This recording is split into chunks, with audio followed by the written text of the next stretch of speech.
Mapagpalang umaga po sa ating lahat. Morning. Tunay na napakabuti ng ating Panginoon na tayo'y Kanyang iningatan sa araw-araw. Tayo Kanyang tinipong muli upang papurihan siya at itaas ang Kanyang pangalan. Ang katapatan niya ay walang katulad. Ang pag-ibig niya ay dakila at walang wakas magpakailanman. Purihin ang Panginoon.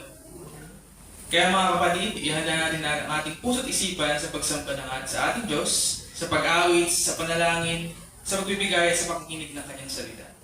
Sa Diyos ang kapurihan at kalwalatian, tumayo po tayo lahat para sa ating call to worship and opening prayer.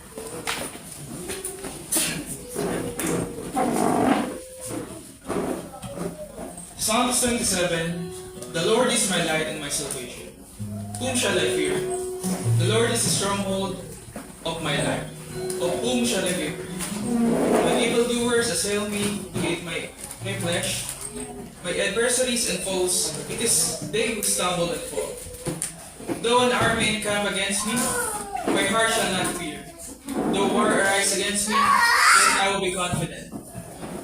One thing have I asked of the Lord, that will I seek after, that I may dwell in the house of the Lord all the days of my life, to gaze upon the beauty of the Lord, and to inquire in His temple, where He will hide me in His shelter.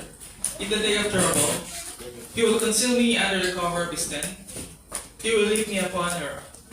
And now my head shall be lifted up above my enemies all around. And I will offer in His tent sacrifices with shouts of joy.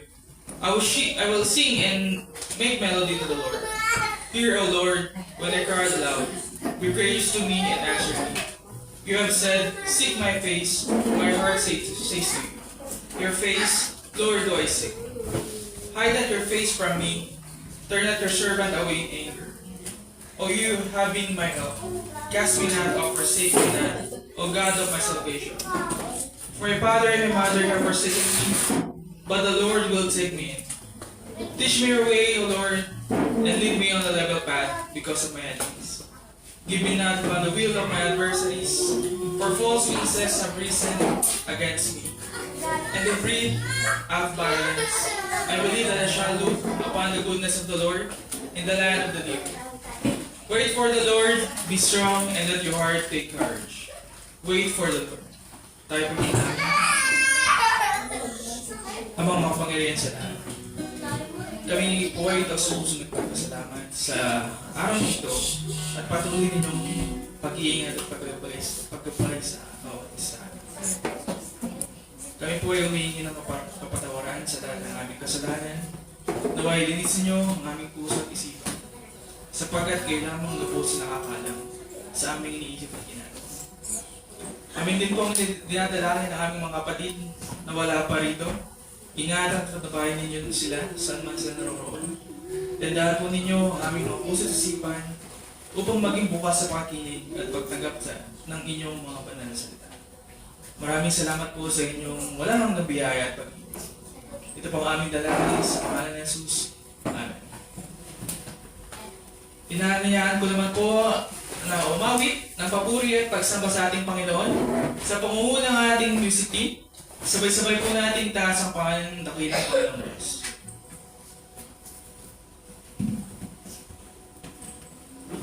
Good morning po sa ating lahat. Psalm 27 verses 1 to 3 says, The Lord is my light and my salvation. Whom shall I fear? The Lord is the stronghold of my life. Of whom shall I be afraid? When evildoers assail me to eat up my flesh, my adversaries and foes, it is they who stumble and fall. Though an army encamp against me, my heart shall not fear. Though war arise against me, yet I will be confident. Gustong iparating ni Haring David dito ang makapangyarihang mensahe ng pananampalataya, pag-asa at proteksyon sa anumang panganib. Nagpapatotoo siya na ang Diyos ay kanyang liwanag at kaligtasan dahil napatunayan niya ito sa kanyang buhay. Nakita niya kung paano siya ipagtanggol ng Diyos sa kanyang mga kaaway. Pumalibot man sila upang lamunin ang kanyang laman, nakita niya kung paano sila magkandatisod at mabuhay. Si Yahweh ang ating sandalan sa anuman at anuman ang dumating na pagsubok sa ating buhay. Siya ang ating pag-asa sapagkat sa pamamagitan ng kanyang kagandahang loob at makapangyarihang kamay, nakamit ng Panginoong Hesus para sa atin ang buong tagumpay laban sa kasalanan, kamatayan at kadiliman. Dahil siya ang nagligtas, meron bang maagaw sa atin sa kanyang kamay? O makapaghihiwalay sa atin sa kanyang pag-ibig? Palibutan man tayo ng mga hamon, hirap o kawalan ng katiyakan sa buhay, wala tayong dapat ikatakot. Maaari nating harapin ang mga ito ng may tapang at kumpiyansa, nagtitiwala sa kanyang hindi natitinag na presensya at pangangalaga. Kaya mga kapatid, halina tumawid tayo ng may kagalakan at mataas na papuri sa Diyos na tagapagligtas. Let's sing one thing.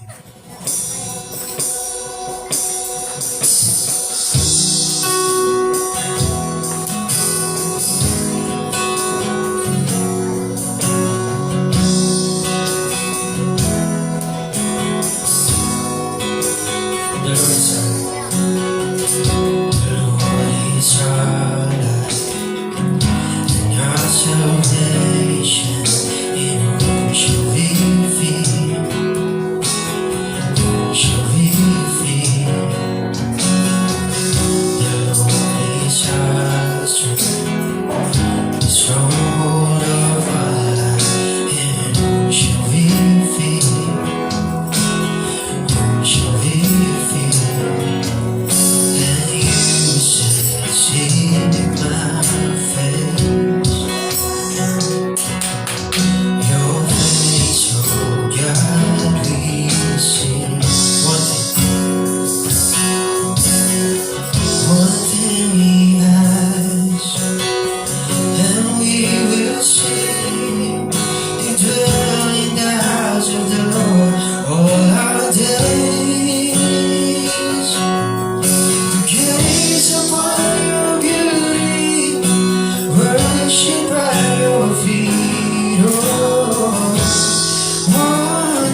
upon your beauty, worship at your feet. Oh, one thing we see, one thing we ask, and we will see. We dwell in the house of the Lord all our days. To gaze upon your beauty, worship at your feet. Oh, one thing we see.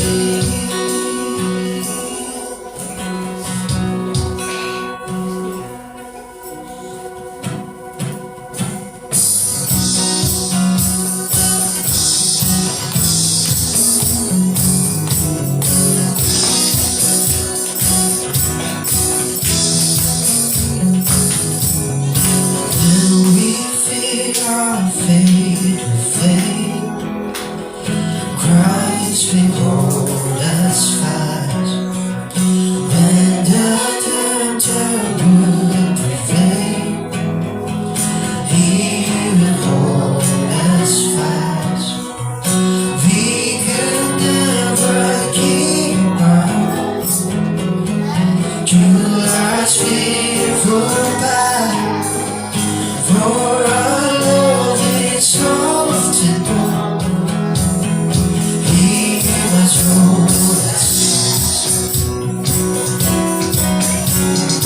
He will hold us fast.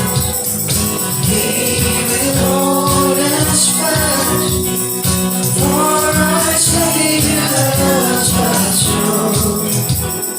He will hold us fast.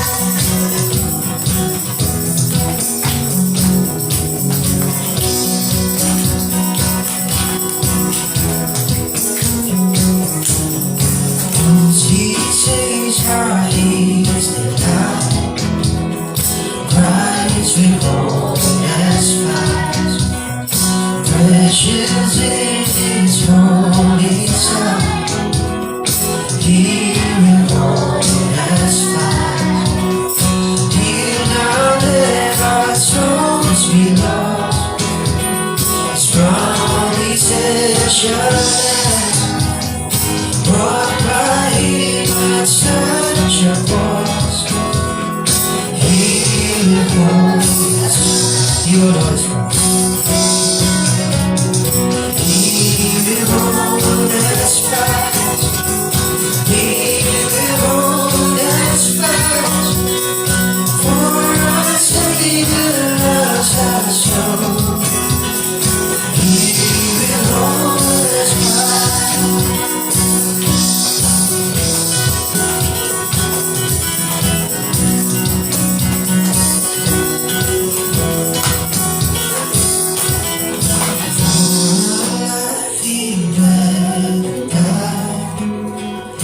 Christ will hold us fast. Justice has been satisfied. He will hold us fast. Raise with Him to endless life. He will hold us fast. Till our faith is turned to shine. When He comes alive, He will hold us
Good morning.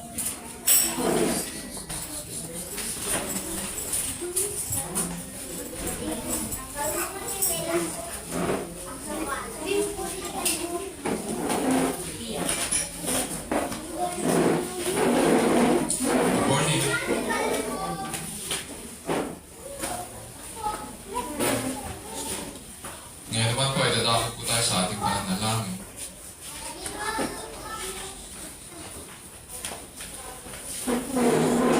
Sige, antayin natin sila.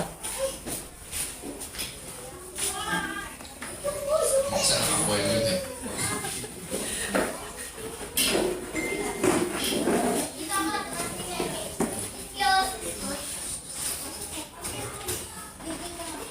Okay. Sige po. So, bigyan po natin ang ating mga mata at tutulog tayo sa ating Panginoon. Let's pray. Our loving Heavenly Father, thank you once again for giving us another day. Salamat, Panginoon, for the rains. It is a brief respite, Panginoon, from the warmer days and weeks that we experienced. Salamat, Panginoon, that through this, we can look forward, Panginoon, to your protection as well, just as you have kept us, Panginoon, through the warmer months. So we come to you as well, so that you would preserve us, Panginoon, through the colder and weather days as well. Salamat din, Panginoon, for this past week, because through the first 6 days, we can serve our families, we can be a blessing to them. And at the same time, Panginoon, salamat din that through the gift of work, we can enjoy the work of our hands and the fruits of our labor, and glorify you, Panginoon, through these endeavors. And that through it, dear Lord, through these first 6 days, we are reminded that there is one day that you have separated, that you have made holy, dear Lord, unto yourself. And so, this is the day that you have made, and we will be glad in it. Thank you, dear Lord, that through this we can also rest in your presence. We can come together as one body, as one family in Christ. We can bless you. We can find rest for our souls. We also thank you, dear Lord, for the songs that you have placed in our hearts and on our lips. We are reminded, dear Lord, of your finished, perfect work that continues, O Lord, to hold us fast to this very day, so that we would be steadfast until the last. And so, Lord, we ask that you would continue to grant us, O Lord, through your word, this assurance, that we may continue to walk in faith as well. O Lord, as we humbly come to you, confessing our sins, we also seek, dear Lord, the blessing of forgiveness that Christ has earned for us. And just as he has taught us, his people, to seek forgiveness, so we do, knowing that you, our Lord Christ, have earned this blessing for your people. And so we pray as well that you would continue to purify us with your word, reminding us the things that you have taught us, and that you would continue to teach us as well. May we grow, dear Lord, in it. And as we grow, we pray that you would continue desire to learn from you, to know you more.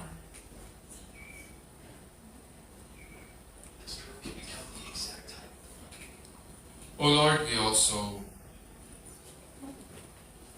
come to you with our concerns.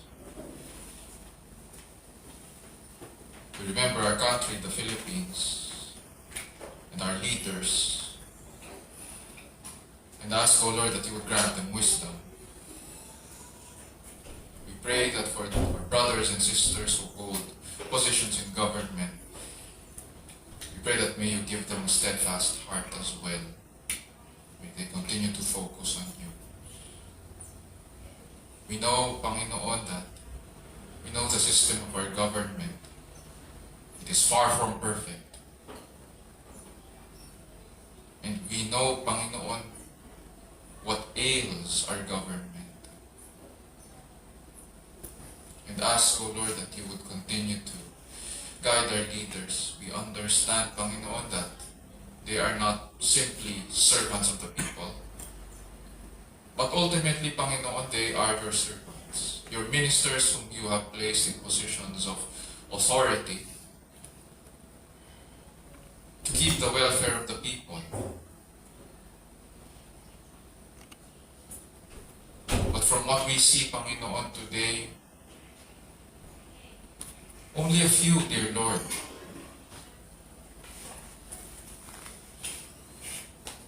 only a few fulfill the task.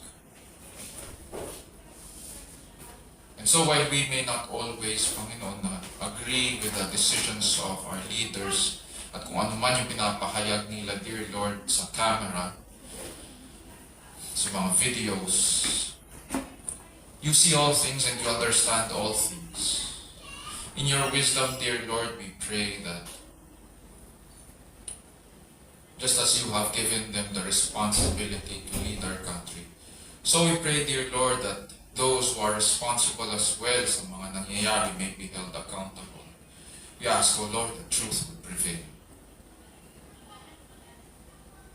We pray, O Lord, as well that may you continue to bless the ministries of our brothers and sisters in government so that they would continue to minister as well.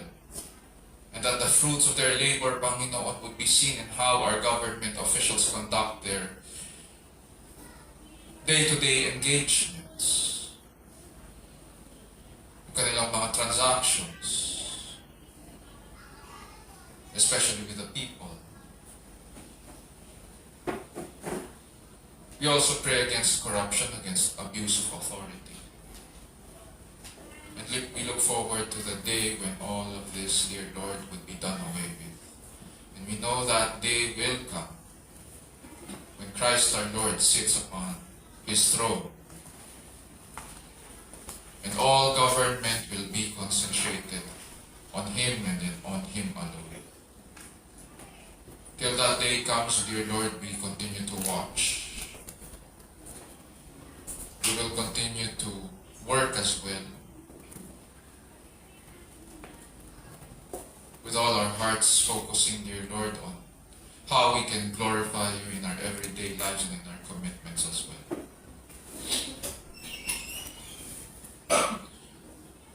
O Lord, nagpapasalamat din po kami sa ministry that you have placed under our care. We thank you that through this, dear Lord, we are able to make disciples. Just as you have commissioned your apostles to make disciples of all nations, baptizing them in the name of the Father and of the Son and of the Holy Spirit, and teaching them all the things that you have commanded them to do. So you have given us also this privilege to join you in your mission of making disciples and following you according to the prescriptions you have given for your church. And so, dear Lord, we pray that we would be faithful in this, holding on to the promise that you would be with us until the end of the age. We pray, O Lord, that we would continue in studying your word so that we would be able, dear Lord, to continue teaching and preaching the good news of Jesus Christ. so that your people, dear Lord, are fed. Even as you gather them, dear Lord, we pray that may you feed them, dear Lord. Give us the strength to do so, the wisdom as well to study your word. The desire, Panginoon, to teach them to our children and to our students as well. And in the end, may we point one another to you, so that your people would come to know you, that they would desire you, that they would grow in you.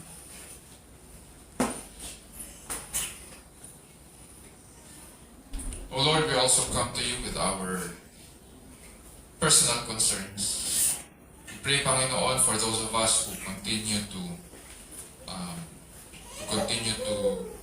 work, go to our workplaces, mga on-site, and those of us who work from home as well. We pray that through this gift, dear Lord, we would be a blessing, Panginoon, sa aming mga families. We pray that through this, dear Lord, we would also be a blessing sa aming mga employers, sa aming mga bosses, showing what it means to bear the name of Christ, so that through the works that we do, they would glorify you, our Father who is in heaven. We also, dear Lord, pray for our students. We are thankful, Panginoon, that some of them have just finished yung kanilang school year, while some of them have just begun as well yung panibagong school year nila, while others are simply preparing, Panginoon, for enrollment. We ask, O Lord, that you would continue to prepare their hearts and minds, reminding them, Panginoon, kung ano ang kanilang role as student. And that you would, as you prepare them, we pray, dear Lord, that they would continue to gain knowledge, that they would gain skill, Panginoon, sa kanilang pag-aaral, and that they would grow. May this also be a reminder sa amin, Panginoon, that you have not placed us in these responsibilities and roles simply, Panginoon, to gain knowledge, but that you would want us to grow in Christ. You would want us to display Christ in our lives. Because just as you, our Father in heaven, are holy, so you have called your children to be holy as well. And so we pray, dear Lord, that we would remember this as we live each day.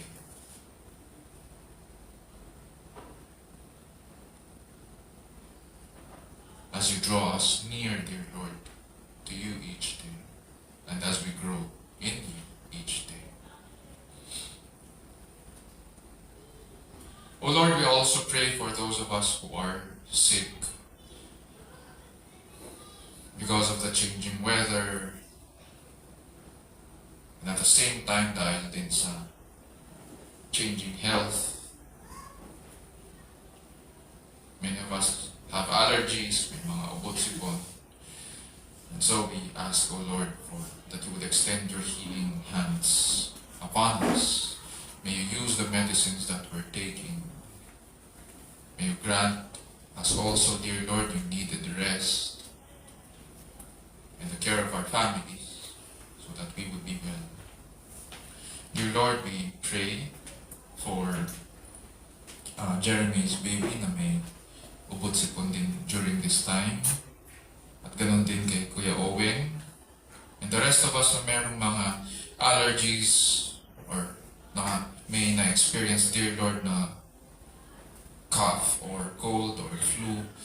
We pray, dear Lord, that you would grant us recovery and physical restoration also. Dear Lord, we also pray for,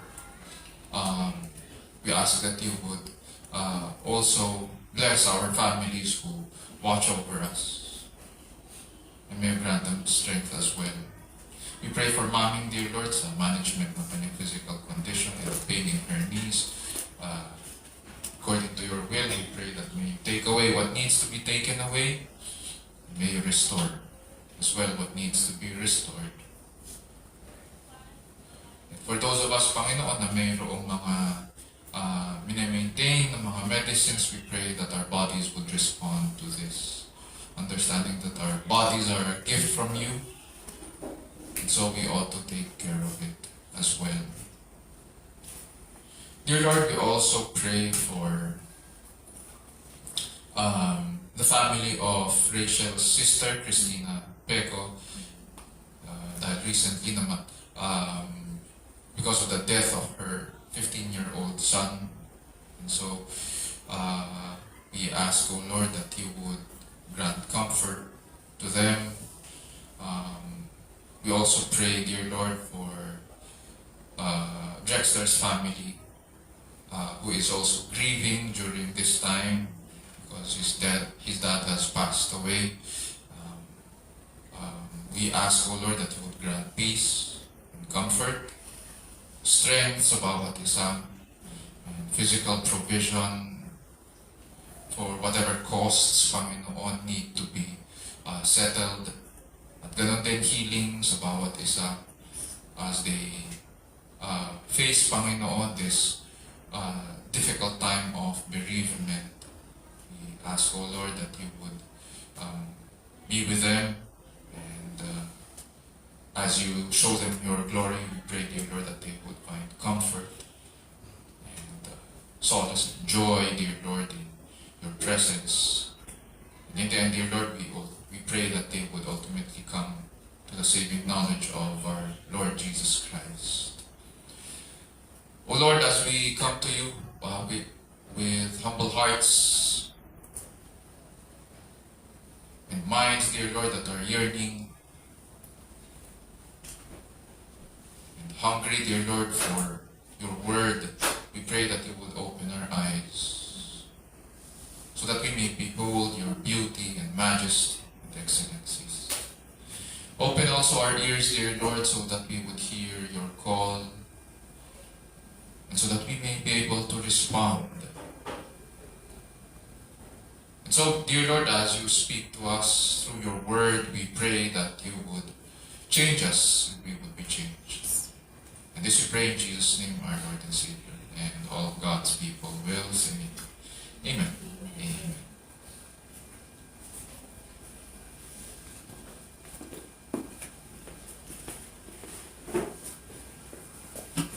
Tayo po ay dadako sa pagbasa ng salita ng Diyos na magmumula sa Romans 5, verses 3 to 4, sa pangunguna ng ating kapatid na si Ronel Salen. Tumayo po tayo lahat bilang sa pagkalat sa salita ng Diyos.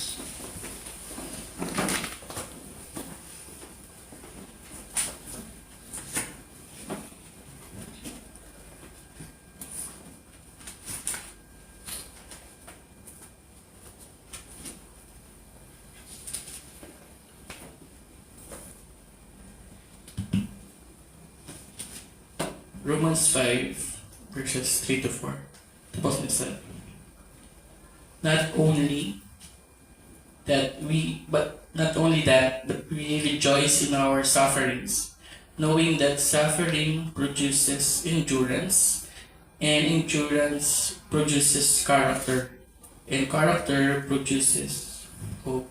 Kung salita ng purihin po ang Diyos.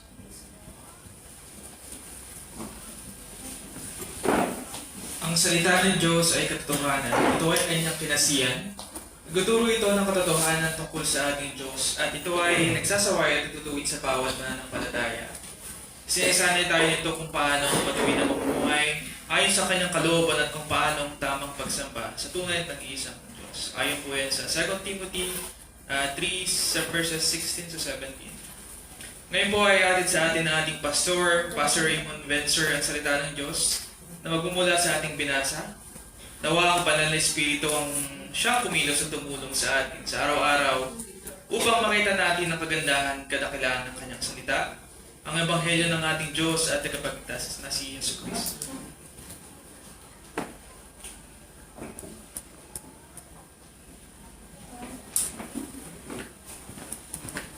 Morning. Ngayon naman po ay hayaan niyo pong basahin ko po ang ating passage sa Tagalog kanina pinasa ko ng ating kapatid sa English. This time naman, buksan natin ang ating Bibles as I read it to you sa Tagalog para sa ating karagdagang kaalaman. Romans chapter 5, verses 3 to 4. Ganito po ang sinasabi.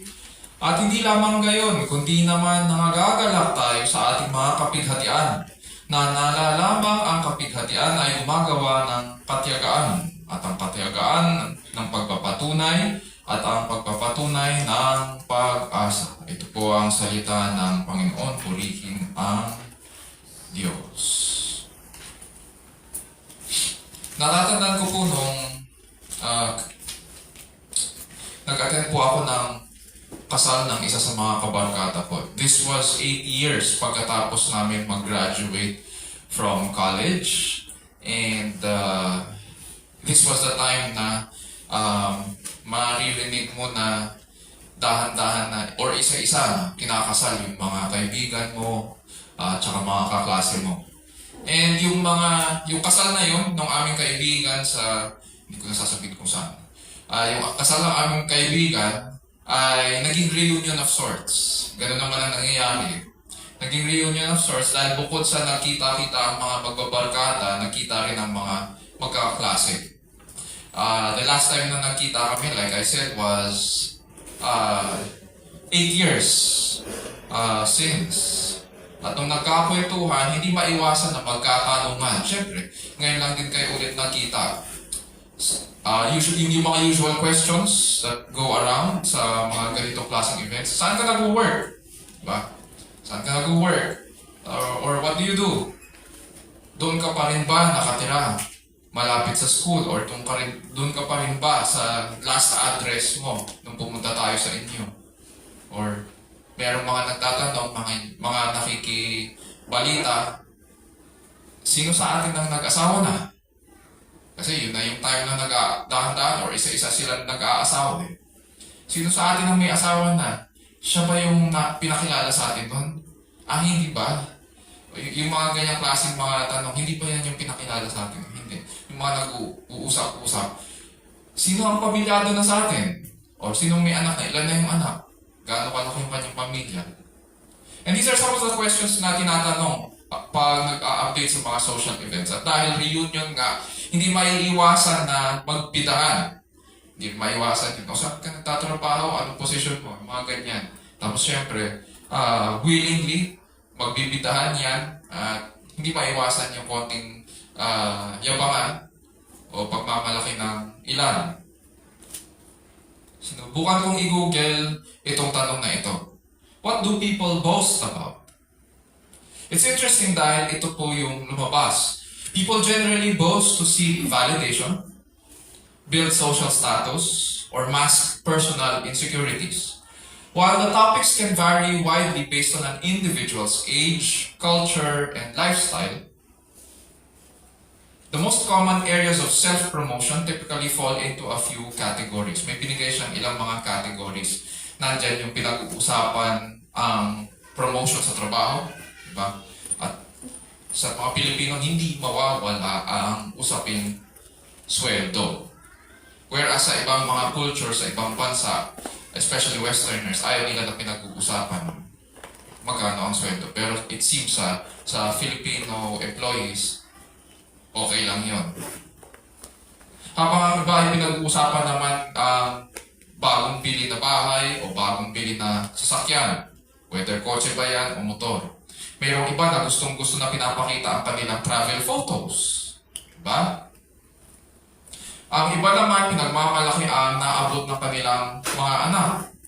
At nagpapagawa pa ng tarpaulin streamers para ipakita sa lahat ang pag-congratulate nila sa kanilang anak. Ewan lang kung gusto nung anak nila na pinapakita o nakapaskil yung mukha nila doon sa pader ng kanilang bahay o doon sa kanilang gate. Pagkalaki-laki, mas malaki pa doon sa mukha ni Rizal sa Luneta. Sa kabuuan, pinagmamalaki natin ang ating mga naabot at pinaghirapan. That's what we're all trying to say whenever we boast or pag may pinagmamalaki tayo. And it's all about painting ourselves as accomplished men and women. Kapag pinag-uusapan ang ating katubusan at kapalaran sa walang hanggan, we immediately realize na walang sinabi itong mga bagay na na-accomplish natin dito sa lupa. Again, uulitin ko yung sinabi ko. Kapag pinag-uusapan natin ang ating katubusan at ang ating kapalaran sa walang hanggan, walang sinabi ang ating mga accomplishments dito sa lupa. O yung mga bagay na nakamtan natin sa pamamagitan ng ating mga kamay. The Apostle Paul has made it clear na maging ang kautusan ay hindi natin maaaring asahan para sa ating ikaliligtas. And that's what we studied sa Romans chapters 3 and 4. And because hindi natin maaasahan ng kautusan, consequently, hindi rin natin pwedeng ipagmalaki ang gawa natin, ang pagsunod natin sa kautusan. Hindi tayo maaaring magpapuri sa ating mga gawa na para bang may ambag tayo sa ating pagpapawalang sala. Sa kabilang banda naman, tinuturo ng Scripture na maaari tayong magpuri sa Diyos at ipagmalaki ang kanyang dakilang gawa sa pamamagitan ni Jesus. Sabi nga ni Pablo sa Romans 5:11, we also exalt in God through our Lord Jesus Christ, through whom we have now received the reconciliation. Pero sa ating pag-aaral sa umagang ito, it is interesting dahil may sinabi si Apostol Pablo doon sa ating binasa kanina na hindi karaniwang ginagawa. Unless we focus on the scriptures, hindi natin ito agad mapapansin. Sabi niya sa verse 3, we also exalt in our tribulations. Nagdidiwang ang Kristiyano, hindi dahil sa kanyang accomplishments. Rather, nagsasaya tayo, pinagmamalaki natin ang ating kapighatian. We don't usually do that. Kakaiba, di ba? Hindi natin sasabihin sa pag nag-attend ka ng reunion, musta ka na? Ito, dumadaan ako sa pagsubok, pero praise the Lord. We don't usually do that. Pag bigla mo na lang sinambit yun, sasabihin sa'yo, sinto-sinto. Diba? Mabaliw ka na. We don't usually do that. Pero dito sinabi ni Pablo, we exalt in our tribulations. At ito ang ating titignan sa umagang ito. So brothers, sisters, and friends, sa pag-aaral po natin ng salita ng Diyos, panalangin ko po na makita po natin na ang umaapaw na biyaya ng Diyos para sa ating pagpapawalang sala. At nawa maging pagpapala ang ating pag-aaral sa umagang ito, especially sa ating na may pinagdadaanan sa buhay at sa pananampalataya, para makatugon po tayo ng maayos sa pagsamba sa harapan ng Diyos habang nabubuhay sa ilalim ng kapangyarihan ng Diyos at para po sa kalwalhatian ng ating dakilang Diyos. In our passage today, because it belongs to a long section on the blessings of justification, we need to ask the same question we asked last week. How can I be sure that justification by faith will be beneficial for me, especially on the day of judgment? How can I be sure? So assurance ang pinag-uusapan natin dito. How can I be sure that justification by faith will be beneficial for me, especially on the day of judgment? At last week, napag-aralan po natin na ang unang tatlong benefits ng justification o pagpapawalang sala ay number 1, sa verse 1, we have peace with God through our Lord Jesus Christ. Number 2, verse 2a, we stand in God's grace. And no one is able to take that away from us. Number 3, verse 2b, we rejoice in hope of God's glory. Sa umagang ito, pag-aaral naman po natin ang pang-apat na blessing o bunga ng justification.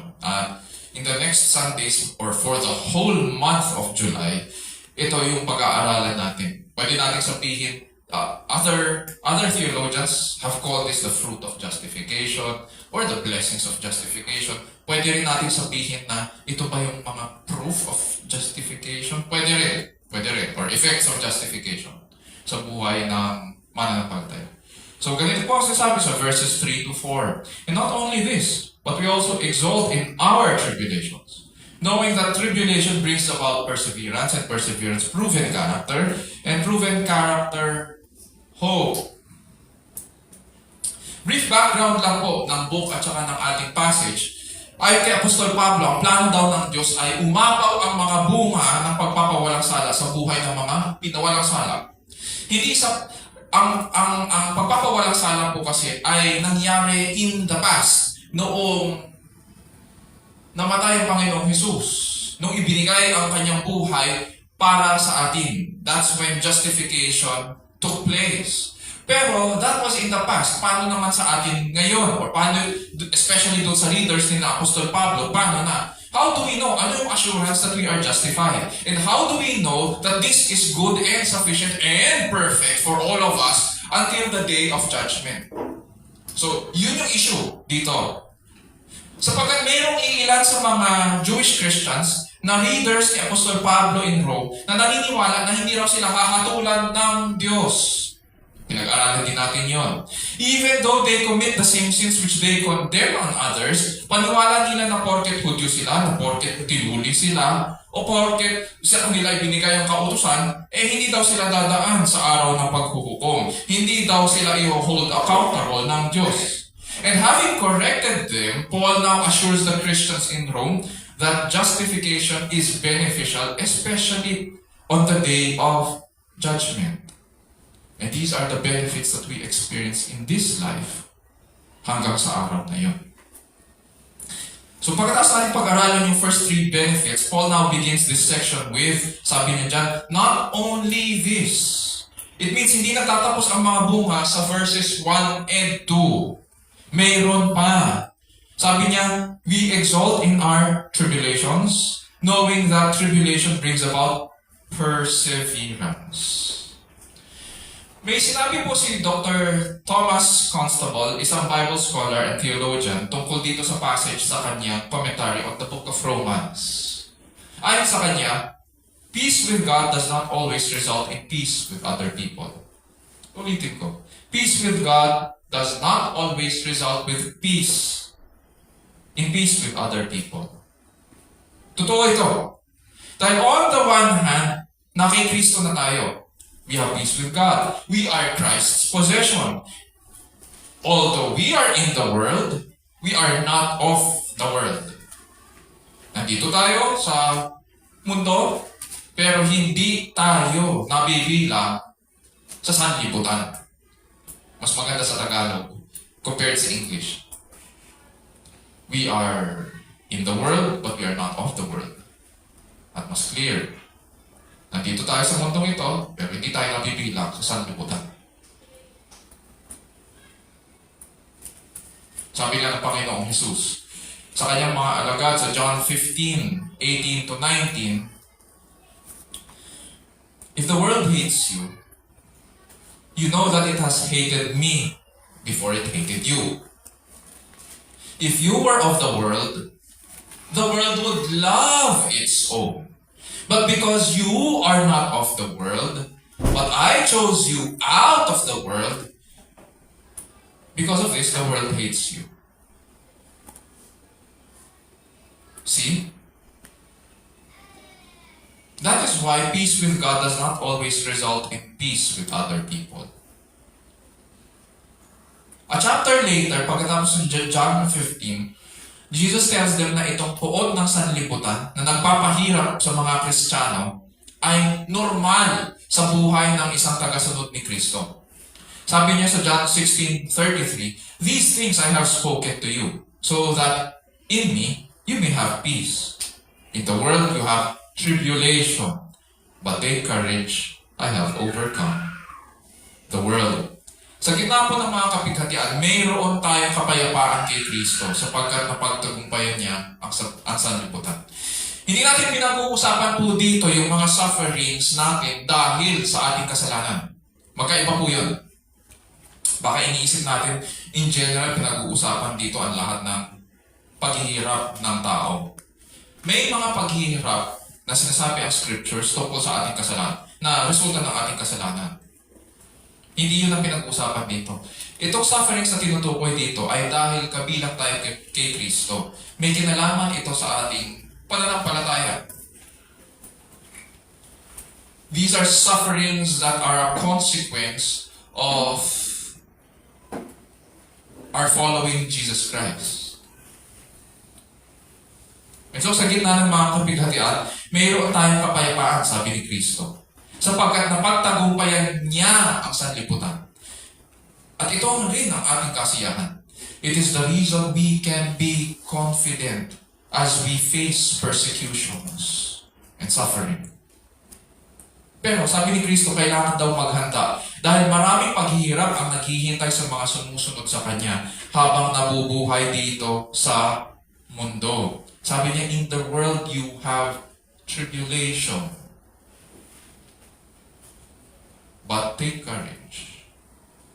Ito ang normal sa pagiging Kristiyano. Ang mahirapan kay Kristo.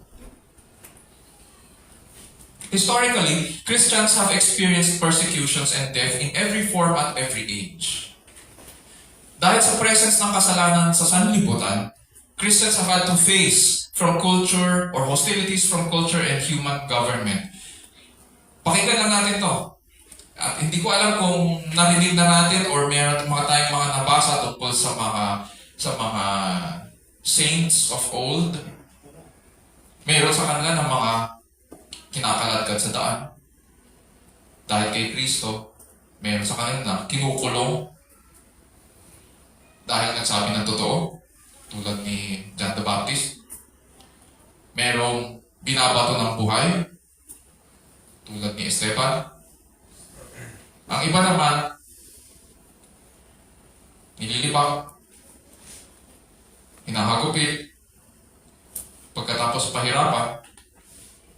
Merong iba na nilagari sa dalawa, pinakain sa mga mababangis na hayop, tulad ng mga church fathers na si Polycarp at si Ignatius. Merong tinutuhog at merong pinapako na pabaliktad, katulad ni Apostol Pedro. Pinahayag ng writer ng Book of Hebrews, pakinggan lang natin yung pastor ng Aklat ng Hebrews, sa Hebrews 11:36 to 37, as he expounds on the history of faith at saka yung mga personalities na nag-display ng kanilang katatagan sa Panginoon.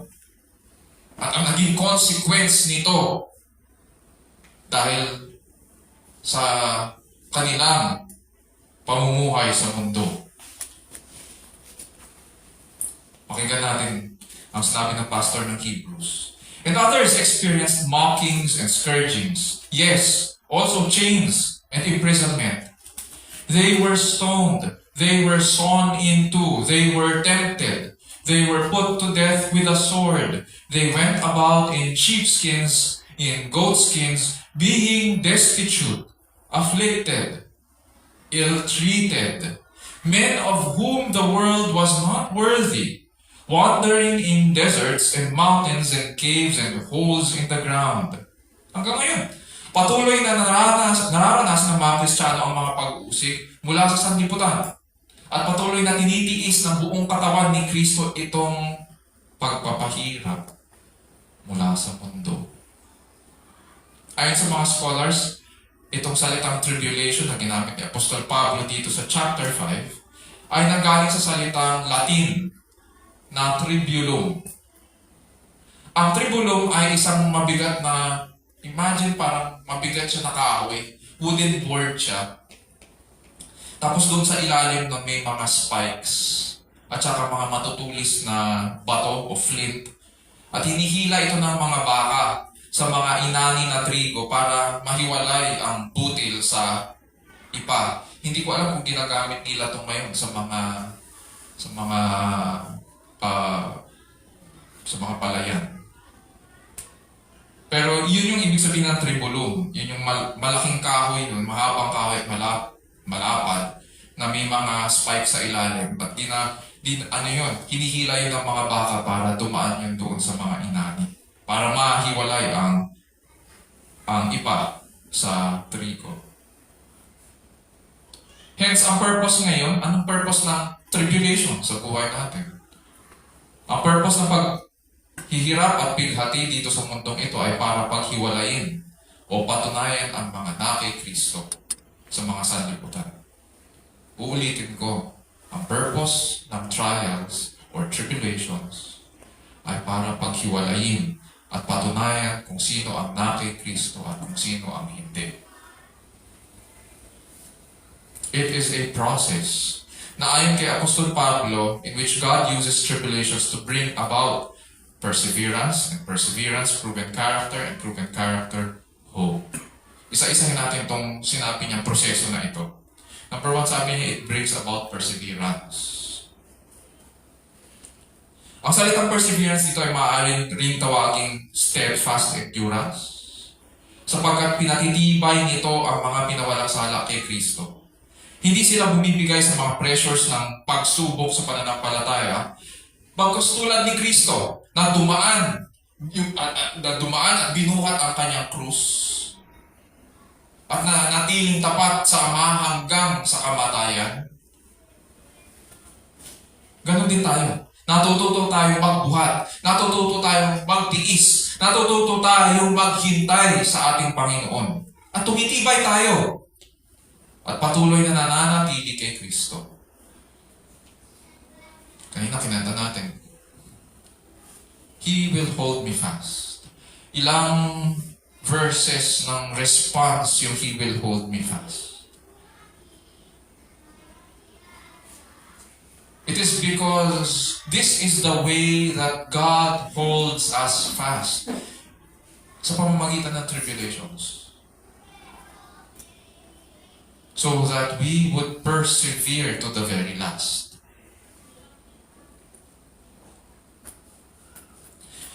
Ganito ngayon ang kahalagahan ng tribulation sa buhay ng mga mananampalataya. It brings about perseverance. Number 2, it is character building and proving. Ang salitang character sa original language ay may kinalaman sa pagpapatunay. Sabi dyan, about perseverance, it brings about perseverance and perseverance proven character. Sa ibang translations, character lang. Pero yung original language, may kinalaman ito sa pagpapatunay. Kaya yung ibang Tagalog translations, tama yung pagkakasabi. Ang sabi sa Tagalog, balikan ko lang. Gumagawa ng katyagaan at ang katyagaan ng pagpapatunay. So, yun yung term na ginamit. Tama yung translation na yun. May kinalaman sa pagpapatunay. Ano kailangan patunayan? This character building will prove na tayo ay na kay Kristo, na tayo ay tunay na pinawalang sala. Pagkatapos tiisin ang mga tribulation, doon daw napapatunayan ang ating pananampalataya at paninindigan. Doon lumalabas yung character ng mga pinawalang sala. Hence, in the past, pinag-aralan natin, di ba? Ang pananampalataya, kailangan dumaan sa test. Kailangan pinatutunayan yan. Hindi mo pwedeng sabihin na, may nananalig ako kay Kristo. Pinatutunayan yun. Kailangan dumaan yun sa mga tests. At dito, makikita natin na mismo ang mga pinawalang sala ay pinatataan sa mga tribulation. So that their character is proven. Na sila nga ay tunay na pinawalang sala sa Diyos. At hindi lamang napapatunayan ang paninindigan o pananalig, napapatunayan din natin ang katapatan ng Diyos. Dahil siya ang nagpapalakas at nag-iingat sa atin. Yes. Hindi naman faith lang natin ang pinapatunayan. Napapatunayan din natin at nakikita natin sa ating buhay ang katapatan at kabutihan ng Diyos. Dahil siya ang nagpapalakas at nag-iingat sa atin. And therefore, perseverance, it brings about perseverance, and perseverance, proven character, and proven character, what does it give us? It gives us hope sa Panginoon. Ang function at value ng mga bighati sa ating buhay ay hindi lamang palakasin tayo sa pananampalataya. Inilalayo rin tayo dito sa mga false hopes ng mundong ito. At inilalapit tayo sa tunay nating pag-asa.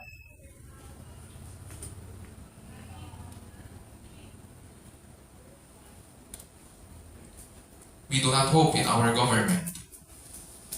Unang-una. We do not. We do not hope in our leaders because they will falter. They are sinful men and women like us. Marami sa mga Pilipino umaasa na magbabago ang government. Ako ang tingin ko dyan, dahil ang tao ay makasalanan, hindi magbabago yan. Hanggang hindi dumadating ang Panginoong Jesus at hanggang hindi siya umuupo sa kanyang luklukan. And so the world will give us false hopes. Katulad na lang ng sinasabi na, magtrabaho ka ng magtrabaho para maging maayos ang kinabukasan mo. In one sense, may truth doon sa sinasabi na yon. Tama naman, may wisdom na kailangan mong maghanda. Tama na maghanda. Kaysa naman na wala kang ginagawa at hindi ka naghahanda para sa pamilya mo at sa kinabukasan mo. Pero at the same time, hindi yun ang ultimate hope. Hindi mo pwedeng ilaan ang lahat ng oras mo at lakas mo doon sa bagay na yon. Sapagkat ang mangyayari sa'yo, magiging alipin ka ng bagay na yon. Kung ano man yun. Kung ikaw ay alipin ng iyong dreams and hopes para sa kinabukasan, magiging alipin ka niyan. Magiging Panginoon niyan sa'yo. Kung ikaw ay may dream na magkaroon ng malamansyon na bahay, magiging alipin ka niyan. Kung ikaw ay mahilig sa salapi, magiging alipin ka niyan. We do not place our hopes sa mga bagay.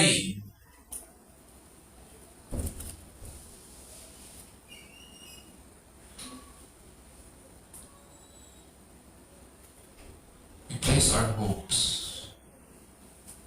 in the one who saved us,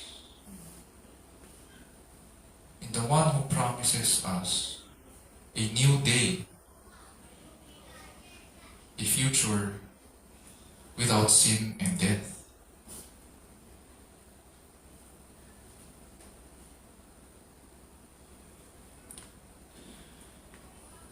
Nung panahon ni Apostol Pablo, alam ng mga Kristiyano ang mga bagay ukol sa faith strengthening at character building and hope producing role nitong tribulation sa kanilang buhay. Kaya sabi ni Apostol Pablo ngayon sa verse 3, not only this, but we also exult in our tribulations. Alam nila to. Hindi naman tayo ang nakadiskubre nito. And so this is the reason Christians grow and flourish in times of tribulation. Mapapansin natin, pag lumingon tayo sa church history, sa tuwing may inuusig, lalong lumalago ang iglesia. Pag namamatay ang isang pastor or elder ng church, lalong lumalawak ang ministry of the gospel. Tumitibay ang church. Sabi nga ng isang church father, the blood of the saints is the seed of the church. In some parts of the world, ganun ang nangyayari sa mga ministries, especially sa China. Dumadaan sa pagsubok yung Christian church doon. Gumawa ng sariling version ng Christianity ang communist government ng China. Yun yung dapat i-recognize. Tapos, yung mga ayaw umayag doon sa Christian version nila, inuusig nila. And so we hear of pastors na bigla na lang kinakasuhan at tinatakip false yung mga kaso. At hindi na nakikita ng kanilang mga pamilya. Pero nagpapatuloy ang ministry. We hear of countries na bawal magdala ng Bible. Pero we have Christians na magsusulat ng isang maliit na note o verse at itatago nila yung sa kanilang mga bulsa para pagdaan nila sa mga scanners, hindi ma-detect. Tapos yun ang pag-aaralan nila. Hindi pwede magpasok ng Bible eh. So anong pag-aaralan nila? Yung maliit na strip of paper na finold nila sa kanilang mga bulsa, yun ang ginagamit nila para sa ating Bible study. Whereas tayo dito, malayang-malaya tayo na nakakapag-aral. Hindi tayo nangangamba na bigla na lang may kakatok dyan at bigla tayong aaresto o dadakipin.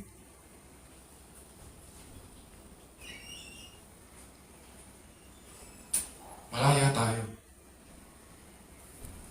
And ministries in those countries are growing. Hindi ko rin sinasabi na hanapin natin yon.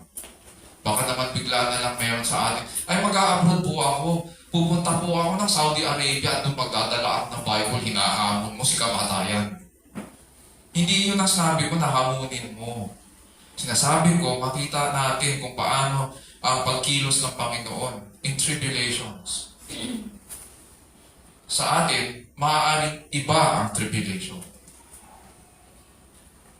Sa kanila iba, sa atin iba naman din. Pero nagpapasalamat tayo sa Panginoon dahil malaya tayo nakakapag-aral. Malaya tayo nakakapagpahayag sa ating mga pamilya. Hindi ko alam kung nabalitaan nyo a few years ago, or rather, 10 years na siguro rin, or more ang lumipas, na may isang Filipino pastor na kinulong sa Middle East dahil nagbigay lang siya ng tracts. Kilala namin yung pastor, family friend siya. At pinag-pray namin siya ng umabot din yata ng 1 taon, I think, ang pag-pray para sa kanya. Kinasuhan siya. Dahil lang nagbigay ng tracts sa isang Egyptian. Pero nakalaya na siya. Maayos na ang kanilang pamilya. Pero traumatized sila doon sa mga pangyayari. When we look at God's Word, this is what we will see. I-survey lang natin sandali ang Old Testament at saka New Testament. Tingnan natin, ano ang mga tribulation, paghihirap na naranasan ng mga saints of old. Sa Habakkuk 3:17-19, alam ni Prophet Habakkuk na malapit na dumating ang kahatulan sa Juda. Hinihintay na lang niya ang pagsalakay ng mga Babylonians dahil pinahayag ng Panginoon sa kanya, nakahatulan niya ang Juda. By this time, wala na po ang Northern Kingdom of Samaria or in Israel. Juda na lang ang natitira, yung Southern Kingdom.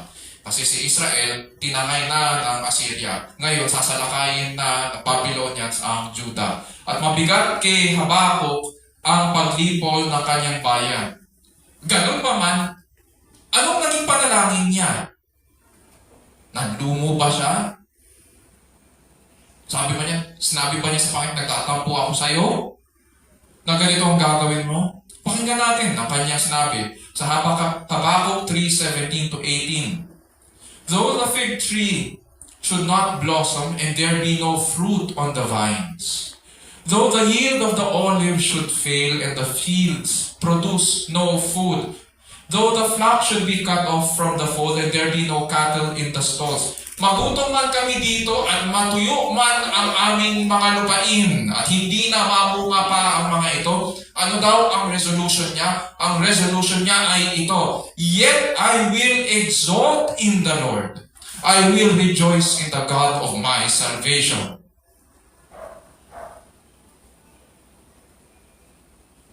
Mahirapan man kami dahil sa hatol mo, O Diyos. Patuloy akong magpupuri sa iyo. Dahil ikaw ang aking kaligtasan. Psalm 30, verse 5. Dito pinahayag ni Haring David habang dumadaan sa isang matinding sakit. na ang pagdidisiplina daw ng Diyos ay hindi pang matagalan at ang kanyang paglingap ay panghabang buhay. Kung kaya ganito ang sinabi niya, weeping may last for the night, but a shout of joy comes in the morning. Hindi naman tumatagal ang mga paghihirap. May hangganan din. Kaya he looks forward to the joy that comes in the morning. Sa Psalm 73, 25 to 26, may mga bagay na sumubok kay Asaph sa writer nito. Nang tumingin siya sa mga masasama tulad ng kanilang pagkalat sa mundo at pagyaman, di ba? Nagtataka tayo bakit kung sino pa yung mga masasamang damo, sila yung dumadami, bakit sila yung yumayaman sa mundong ito.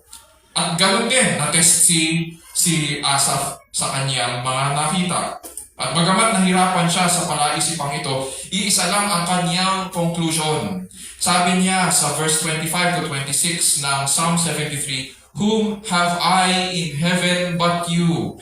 And besides you, I desire nothing on earth." Kasi yun nga yung nakita niya sa mundong ito. "My flesh and my heart may fail.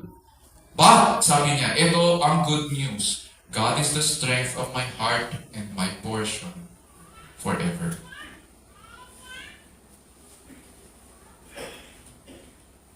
So nga naman, tapat ka sa Panginoon. Nagtatrabaho ka ng marangal. Hindi ka nagnanakaw. Tapos nakikita mo kung sino pa yung nagnanakaw. Siya pa ang lumalago. Sabi niya, "My flesh and my heart may fail." Hindi ko ilalaga ang aking pag-asa sa aking trabaho. Hindi ko ilalaga ang aking pag-asa sa mga bagay-bagay. At mamatay man ako, o abutin man ako ng kamatayan dito sa ginagawa ko, sa harapan ng Panginoon. Sabi niya, isa lang, "God is the strength of my heart and my portion forever." New Testament. Punta tayo kay James, yung pastor ng Jerusalem Church at kapatid ng ating Panginoong Jesus. Sabi niya, ito yung kanyang opening remarks sa kanyang mga readers na kinalat all throughout the empire, Roman Empire. Sabi niya, "Consider it all joy, my brethren, when you encounter various trials, knowing that the testing of your faith produces endurance." Consider it all joy when you encounter various trials. Why? Because the testing of your faith produces endurance.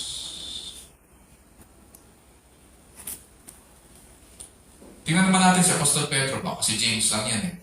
Sabi ni Apostol Pedro, sa mga hinirang na nasa lunsod ng Pontus, Galatia, Cappadocia, Asia, and Bithynia, na inuusig din at pinahatid ito ni Apostol Pablo sa kanila, Apostol Pedro, sa 1 Peter 4, 12 to 13. "Beloved, do not be surprised at the fiery ordeal among you, which comes upon you." For what purpose? For your testing. As though some strange thing were happening to you. So, huwag niyo tignan yan na parang weird yan. But to the degree that you share the sufferings of Christ, ganito ang dapat na tingin niyo sa mga paghihirap niyo. The degree that you share the sufferings of Christ. Therefore, anong conclusion? "Keep on rejoicing, so that also at the revelation of His glory, you may rejoice with exultation." Kay Apostol Juan naman, kay John, habang pinapakita ng Panginoon kay Juan ang pagbuhos ng iba't ibang hatol sa buong sanlibutan at sa sangkatauhan, nakita raw ni Juan ang napakaraming tao mula sa bawat bansa, lahi, bayan at wika. At ayon sa isa sa mga matatanda sa langit, ayon doon sa matanda, sila raw ang dumaan sa pag-uusig at iba't ibang kapighatian. At ano daw? Anong sabi? Anong description ni Juan sa kanila? Ganito ang narinig niya sa kanilang bibig. "Salvation to our God, who sits on the throne, into the Lamb. Nagpuri pa sila sa Panginoon. From start to finish, makikita natin ang paglago ng mga hinirang habang dumadaan sa iba't ibang mabibigat na pagsubok.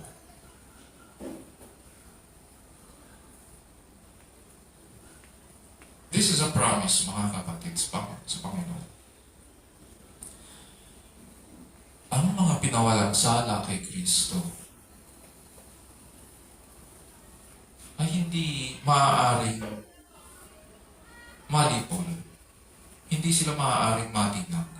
Hindi sila maaaring pinili ng sanlibutan.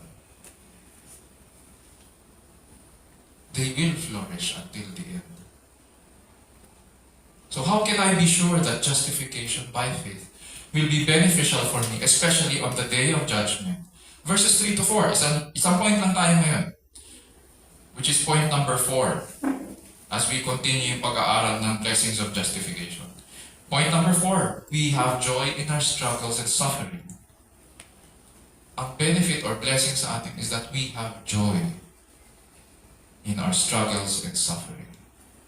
It is not in spite of struggles and suffering. No. Part yun. Yung struggles and suffering are part of our life.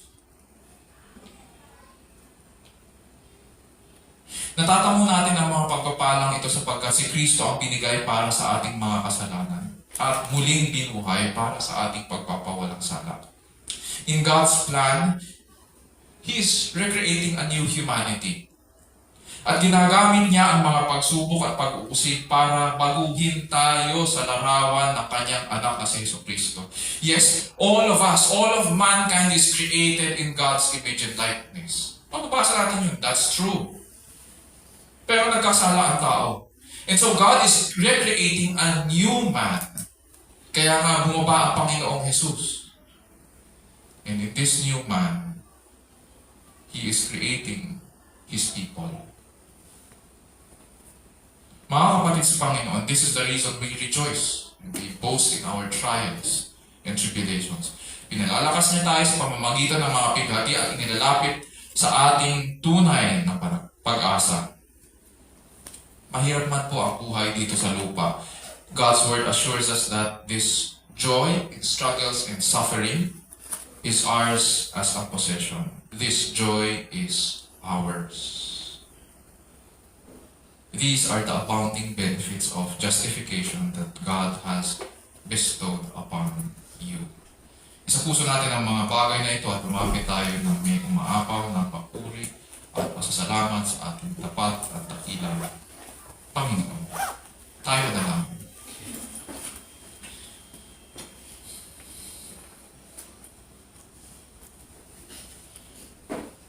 Our Father in heaven, we glorify you.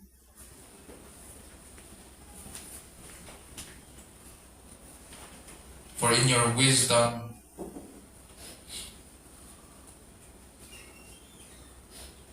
you have used these tribulations to strengthen your people, to hold them fast, to prove that you are faithful until the end.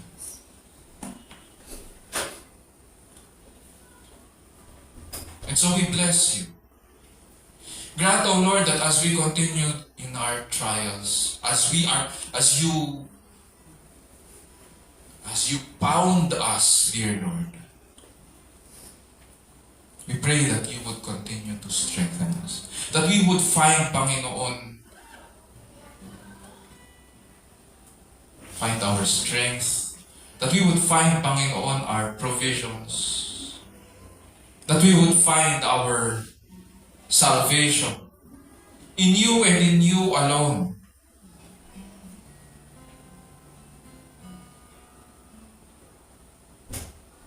And so, yes, dear Lord, as it pleases you, grant, O Lord, that we would go through these trials,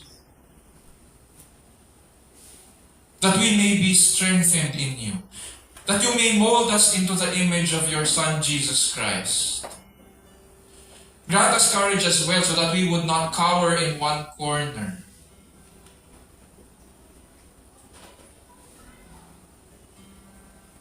Nawa hindi po kami maging mga duwag, Panginoon, pagdating sa aming pananampalataya at pananalig sa inyo. Test us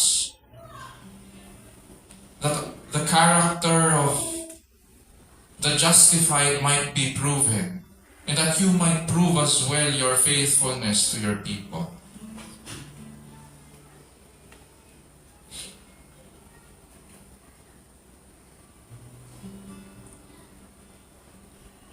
Oh Lord, we are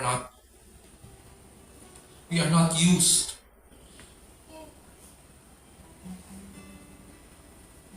to these kinds of challenges. We admit our fear, Panginoon, of tribulation and trials. We admit our fear, Panginoon, of suffering.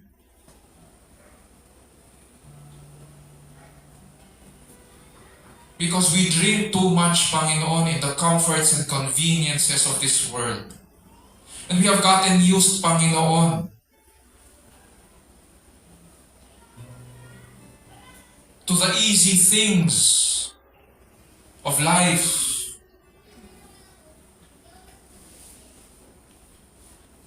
At gustong-gusto namin yun. At pinapangarap din namin na ibigay yun sa aming mga anak. When we see in your word that this is not your plan for your people, that your plan for them is to strengthen them in trials and tribulations so that you can hold them fast and that we would persevere to the last.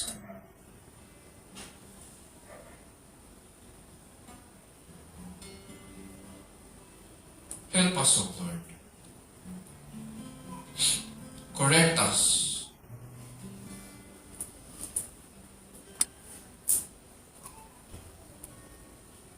And as you correct us, O Lord, we pray.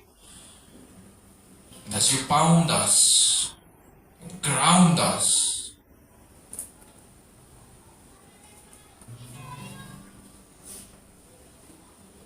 we pray that the character of Christ would be seen in our lives. And that we would shine as stars and as light in this world, showing and reflecting, dear Lord, the glory of you, our Father in heaven, through the works that you have prepared for us to do. May we also find, dear Lord, that in this joy, as we go through trials, may we also find assurance, Panginoon. And we are thankful for your word, that indeed we find assurance, Panginoon, that justification is indeed a blessing from you.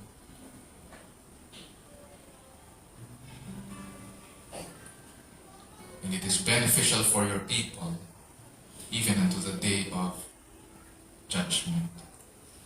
And so we pray that you would bless your name, Panginoon, as we continue to worship you today. And this we pray in Jesus' name, our Lord and Savior. And all of God's people will say, Amen. Amen.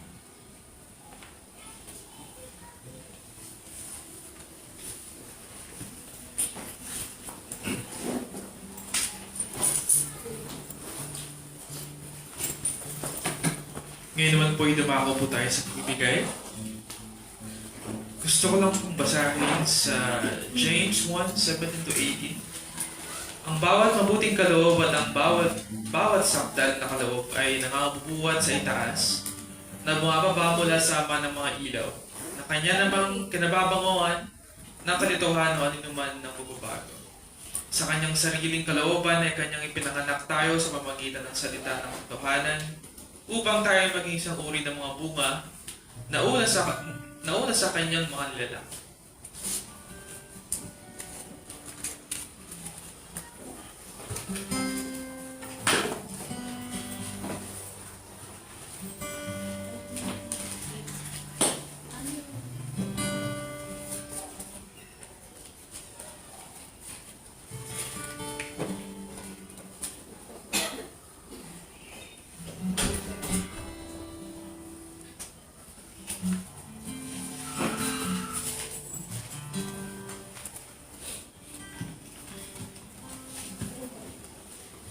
Tayo po tumayo at awitin ng ating Sology.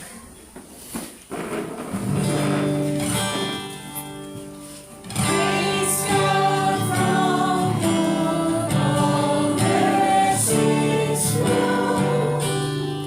Praise Him, all creatures here below.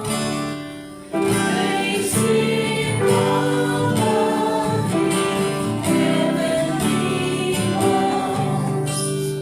Praise Father, Son, and Holy Ghost.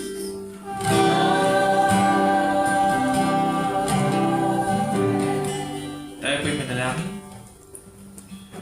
Ama naming nasa langit, kami po'y nagpapasalamat sa salita na aming narinig. At ito po'y pagkain ng aming puso't kaluluwa. At salamat din po sa mga kaloob na aming natanggap at ito po ay magamit sa pagpapalago ng aming iglesia at iyong salita. Naway pagpalain po ang bawat isa sa amin at patuloy na pang gabayan. Sa pangalan ng Jesus, Amen. Manatili po tayong nakatayo para sa ating closing and benediction.